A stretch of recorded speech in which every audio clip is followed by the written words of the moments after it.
Reform UK's rise is nothing short of extraordinary. The political establishment, once comfortably entrenched in its two-party dominance, is now on notice. Reform UK is no longer a fringe movement or a protest vote. It has become a force, a reckoning. The numbers don't lie. Polling at 25%, neck and neck with Labour's 26%, Reform is smashing through the old political order with the subtlety of a sledgehammer. This isn't politics as usual. It's a political earthquake. Consider this. Reform is now projected to win over 100 seats in the next general election. That's not just an improvement, it's a revolution. To put it into perspective, they currently hold only 5 seats in the House of Commons. A leap of this magnitude would catapult them from being an afterthought to a major player, capable of dictating terms to both Labour and the Conservatives. For a party that was dismissed by many as a sideshow, this is the ultimate vindication. But let's not sugarcoat this.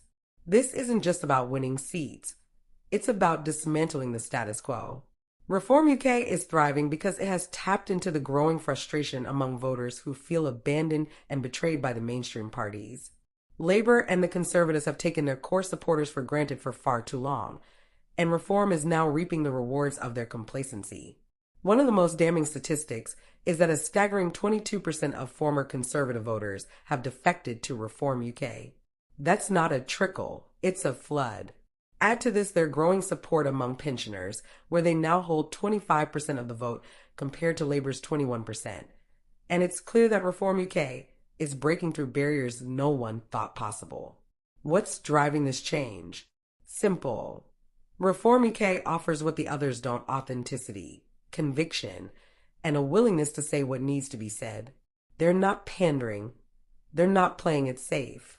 They're tackling the issues that matter to people: immigration, crime, the economy, and the erosion of national identity. They're not afraid to call out the failures of the establishment. Labour's incompetence and the Conservative spinelessness have created a vacuum, and Reform UK is more than happy to fill it. The recent Blackpool Council by-election win is proof of this momentum. This wasn't just a local victory. It was a warning shot across the bow of the political elite.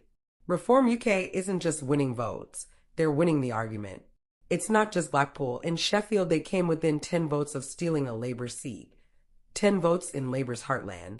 If that doesn't send shivers down the spine of Keir Starmer and his team, nothing will. Then there's London. For years, it has been Labour's fortress, a stronghold they could rely on even in their darkest days. But now, Reform UK is threatening to tear down the walls. In Hornchurch and Upminster, a traditionally Conservative seat, Reform UK is projected to win a majority. Even more shocking, they're on course to take Dagenham and Rainham, a Labour bastion since its creation in 2010, with a slim 3.1% majority over Labour. This isn't just a crack in the dam, it's a full-blown breach. London has always been a bellwether for national politics. If Reform UK can make gains here, they can make gains anywhere. The local elections show Reform UK making waves in councils across the country, from Greenwich to Wales. Every seat they win chips away at the credibility of the old guard. Every victory is another nail in the coffin of the two-party system.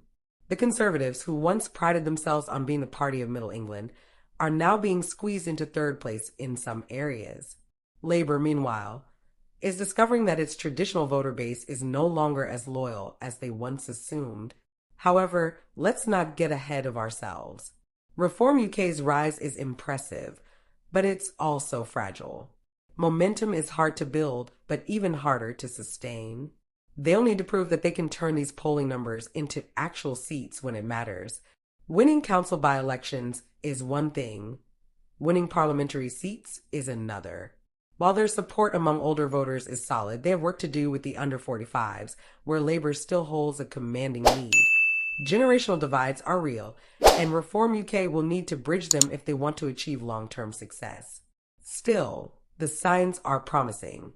Reform UK now boasts a positive net rating, something neither Labour nor the Conservatives can claim. They're viewed as a breath of fresh air in a political system that has become stale and predictable. They're not just attracting disenchanted Tories, they're pulling in voters from across the spectrum. People who are tired of being ignored, tired of being talked down to, and tired of being told that there's no alternative. The stakes couldn't be higher. The next general election isn't just a contest between parties, it's a battle for the soul of British politics. Reform UK has the opportunity to reshape the landscape in ways we haven't seen in decades. They're not just another party. They're a movement, a challenge, a reckoning. And if Labour and the Conservatives think they can coast through this storm unscathed, they're in for a rude awakening. This isn't just about Reform UK's rise. It's about the fall of the old order. It's about voters reclaiming their voice and demanding better. It's about shaking up a system that has failed them for far too long. Reform UK isn't just winning votes, they're winning the future. And for the establishment, that's the most terrifying prospect